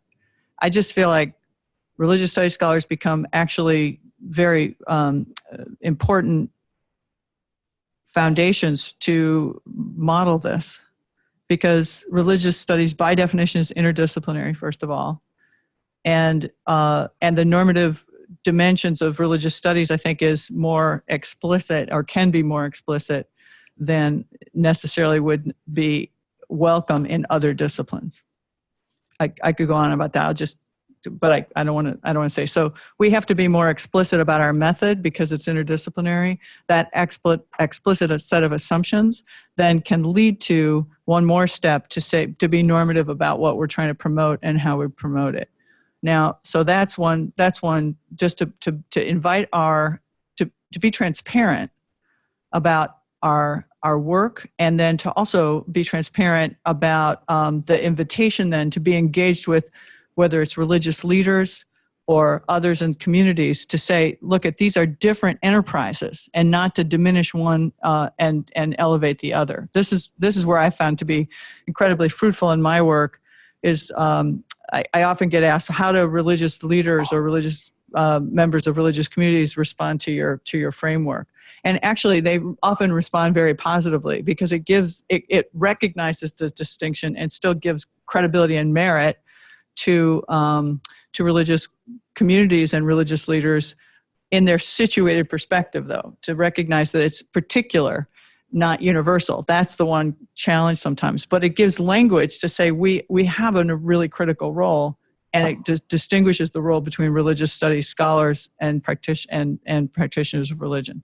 So I would just say transparency, and then the framework of recognizing that we have complementary dimensions of what we're trying to do here, and what can we learn from one another, has been an avenue that I've found to be really useful. And in your comment, similarly, this question of how can we can't just lead people into complexity, because then that's just an existential crisis, literally. And I actually think there's a moral question for those of us who are in this work, to not just bring people to the brink and say, we're basically going to disrupt all the assumptions that you stand on, and good luck. You know? We're in big trouble. That's just seriously, exactly. It's a terrible, and I actually, as an educator, take that really seriously. So for me, the issue is to recognize we've got an arc here, because the first order will be a kind of sense of anxiety, because we're putting complexity in the center and disrupting assumptions that people have held dear. But then for me, the key is actually something, Aaron, you are also referencing kind of in side comments, is creating those communities, including a classroom community where we're talking about this, or being in a conversation with community leaders and being really deeply connected to the community members who are going to that are going to stay in that community after we leave, and to say, to create the community where it's to enter into complexity only makes sense for people if then their particular experiences are going to be valued, heard, and respected, and not then associated with the truth. So what it is for me is creating communities of informed curiosity, and to help people really feel like that's what's going to happen. We're going to allow you to enter this challenging sphere of complexity, but that complexity then can illuminate particular voices that are often unheard, as well as recognizing the normative voices that are heard, but not giving them the universal legitimacy that they've enjoyed. And the final comment I want to make is that this is all, for my work, it's all predicated on the assumption that structural forms of violence and inhumanity and oppression harm everyone, not just the people who are themselves victimized by oppression. And that is a translation that I think we also, any of us who care about this, have to make. How is it that structures of violence that we're trying to overturn harm the people who are themselves the perpetuators of violence? And I think that there's no single answer to that. And I think religious communities have some answers to that. I don't think they have exclusive ones. But I think that question has got to be at the forefront. And finally, I just want to end with one of my mentors, Sharon Welch, had a phrase. She's a social ethicist, and she has a phrase that I carry with me very sincerely, is that as we enter this work, as in whatever embodiment we make, whether we're scholars or practitioners or civil society members, it's that we have to enter these conversations of complexity and understand our work as moral agents, which we all are, with a posture of being wholehearted and half sure. Wholehearted with our convictions, because we should have really strong moral convictions, but half sure to say, if we take Galtung seriously, that cultural violence permeates all of our endeavors, we ourselves are also going to be perpetuating forms of cultural violence unwittingly. So we're not immune from it because we're scholars or experts in particular fields. So that sense of the humility that we have to learn from each other. We don't know everything, and our deep understanding is predicated on our interdependence with others is, I think, a key factor. So I see the common aspect of both the questions as engaging different audiences, K to 12, different levels of background, education, or different fields of activity, whether it's in the scholarly sphere or in communities. From the Madrasa project perspective, we wouldn't be doing this with anybody. And we've told them up front that this is going to be unsettling, going to ask tough questions, and we're not going to give you any answers. And it keeps coming up, is that when we finally break through and they see the problem, and immediately the impulse is, what do we do about this? And we're like, you're the scholars? Our job was to clarify the problem, right? And then when it comes to questions of faith, we're like, listen, you're not here to, really work on your faith. I mean, you might, but you could do that, in other areas. You could do that without any academic engagement. Who knows what floats your boat when it comes to faith. This is a very specific intellectual project. And so my answer is we define what we're doing very carefully. And we have to know our audience. When we do that, we know where they're coming from. So we've listened to them, right? We've studied the same texts. We come from the same tradition. And so we don't jump in and say, I'm going to rock your world. What we jump in with, or maybe wade in, use a different metaphor, is, look, here's the kinds of questions we've been discussing within our own tradition. And here's how these questions, the way that they've been transmitted perhaps in our education institutions, are actually more complicated than they're received these days. And then we work our way up. And so it's a recognition of the different worlds. If you go in with one world and try to complexify, it's only going to break down. But if you recognize the multiple worlds, then with complexity, I think there is great potential to building bridges. With academics and practitioners, sometimes we come with all of these, theoretical frames, and they don't even know the terms, and we're, trying to tell them this, how you have to think about this, before we've even maybe perhaps figured out how they're thinking about the context in which I'm wading in.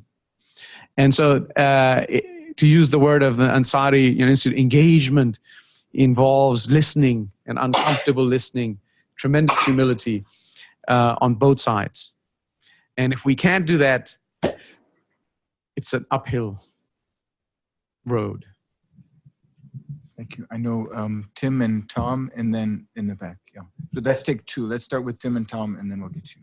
Oh, I was on the complexity. I'll pass. Okay, so then we can take two, starting I had with a simple Tom. question. And then, yeah. Sorry. I know we have to end soon, but I just sort of want to make an observation and then a very simple question. The observation is that we're thinking about representations, and to me it seems like representations are always mediated by the senses and by technologies. Multiple senses. And so the question is, as we at Ansari started thinking through, so where do we put our funds? What do we do? Which media form is best? How many senses must we engage to actually have understanding?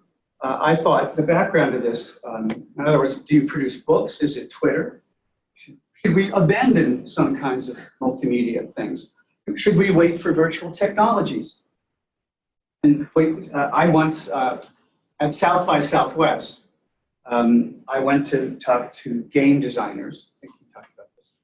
I became convinced that what we had to do was aim at middle school level students and do various kinds of games that would engage them.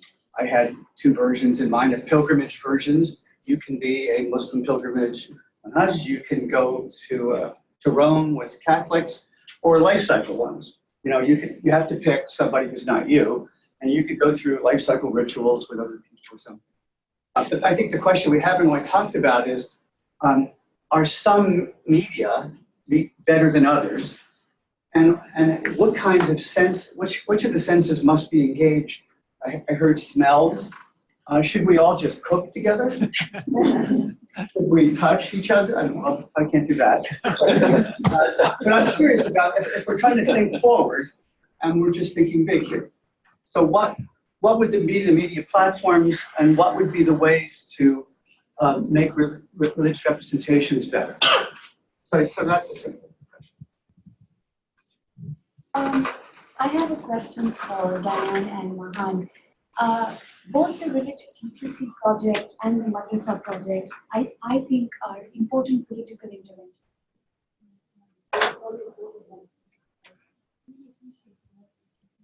Actually, for me, give us an example of what scholarship beyond the academy, scholarship engaging with ground realities, scholarship engaging with public policy. And in that spirit, of making structural violence visible, which is a very strong point, really connecting it to what Professor Thomas said yesterday about nothing can happen till we acknowledge colonial violence, or with the Institute or with any of our projects that we do.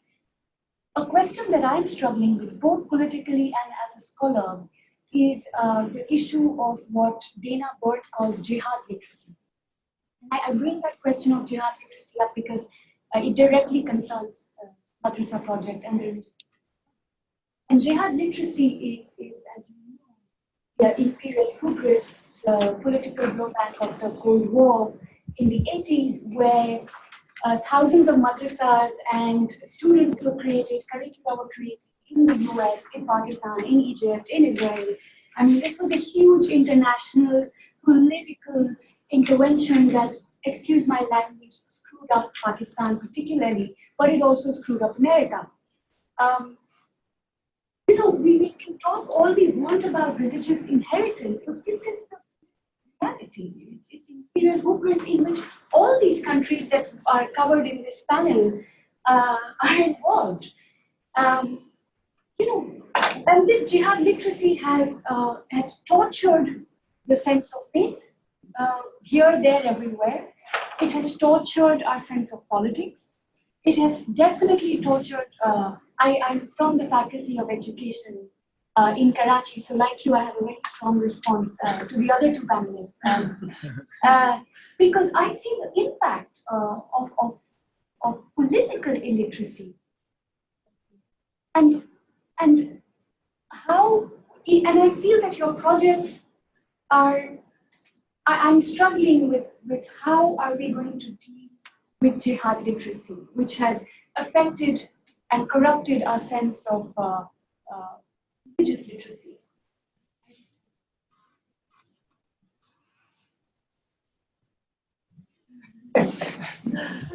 Go ahead. I think this is probably the last round, right? So Yeah, this is it. I just want to note that we started 7.5 minutes late.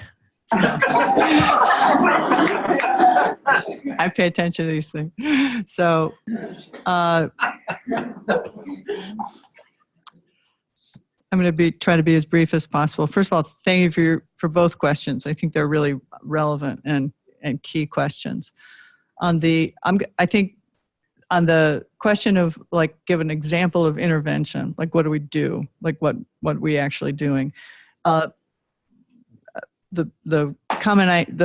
engagement I had in Chicago was actually working with an entire district of public school administrators and teachers and students to think about better, how to enhance better understanding of religion in their curricula, in their schools, and rooted in this critical theory model. And one of the examples that we have developed through our resources for students and for teachers is exactly the story of the history of our intervention in Afghanistan and the foundations that have created the current situation. So I wouldn't separate religious literacy and political literacy. I would say that that's exactly what religious literacy is to help understand how it's embedded in and plays out in particular historical moments. And without that legacy, we can't make sense of anything that's happening now. And yet that is very much absent. And so teachers and students are just amazed and appalled that they don't know that, and they get it right away, and they get the importance of it. So I would say that's a particular intervention.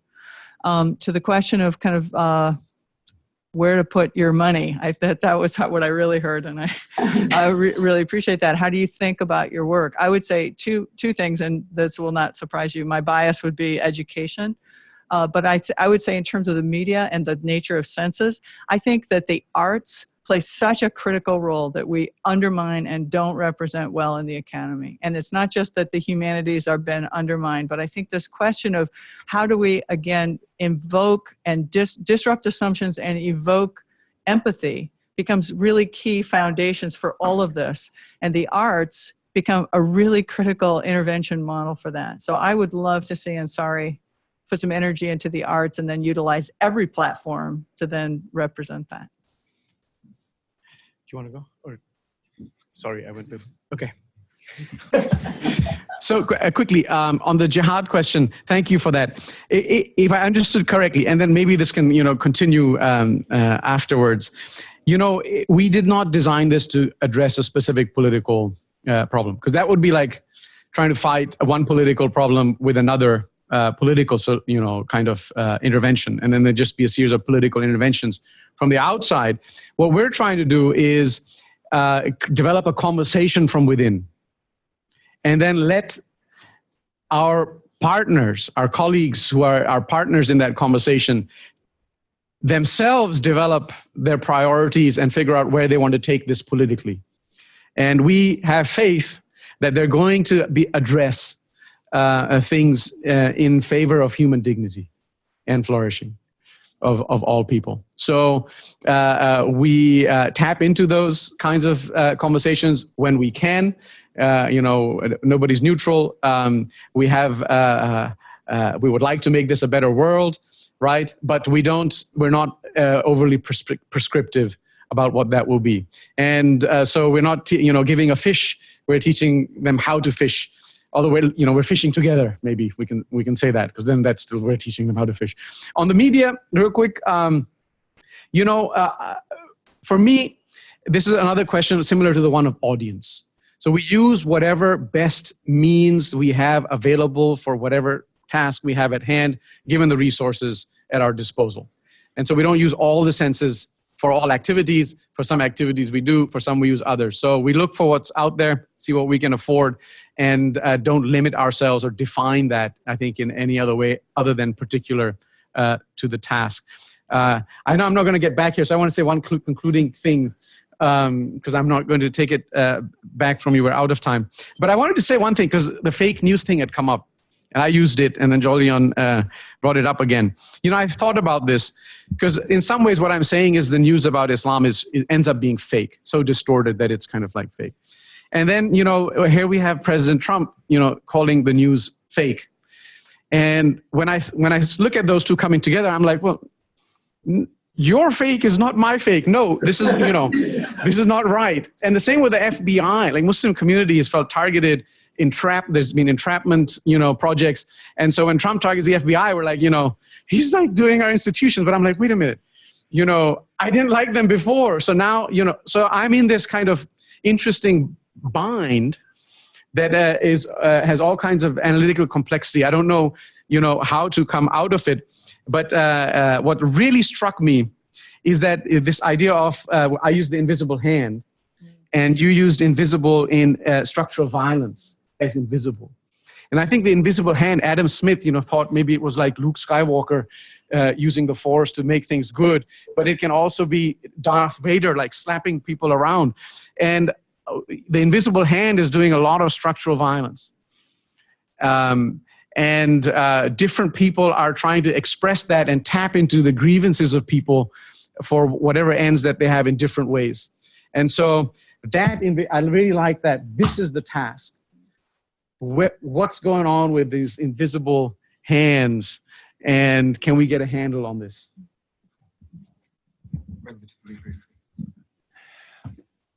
At the Venice Film Festival just a few weeks ago, the interreligious jury gave the prize to a film called Tel Aviv on Fire. It's a story about a Palestinian scriptwriter of a hit Palestinian show, which he draws upon the insights and experience of an Israeli commander on the checkpoints. And it's a comedy. And it seemed to go down extremely well in Venice. I'm not sure it's and in other festivals.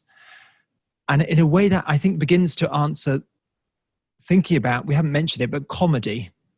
That actually comedy allows, and perhaps it comes back to the question about how you get under people's radar if they're anxious about ambiguity, that making people laugh can be, it's very dangerous, but it can actually allow us to explore. So maybe a bit of comedy at the Ansari Institute. But in terms of media, I think I would want to echo exactly what Diane was saying about arts. I do think thinking creatively, how different kinds of arts, how novels, for example.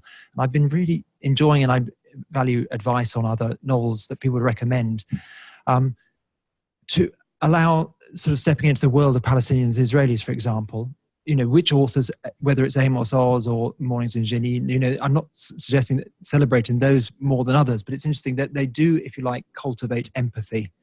And it's interesting to think about how that can draw us, and perhaps as scholars, going back to Scott's point as well, of how do we cultivate critical empathy? Mm-hmm. So stepping into people's worlds, but also being perhaps critical of a world that's celebrating feelings above facts. Thank you, Jolyon, and also to Mahan and Diane. It is 12:52, which puts us basically with perfect timing. In terms of practical details, I believe lunch is in the atrium just outside the room now. I can't see it, but I believe that is. And so we proceed to lunch. We will be back here at 1:45, I believe, for panel 3, which you don't want to miss. Otherwise, please join me in thanking our panelists for coming.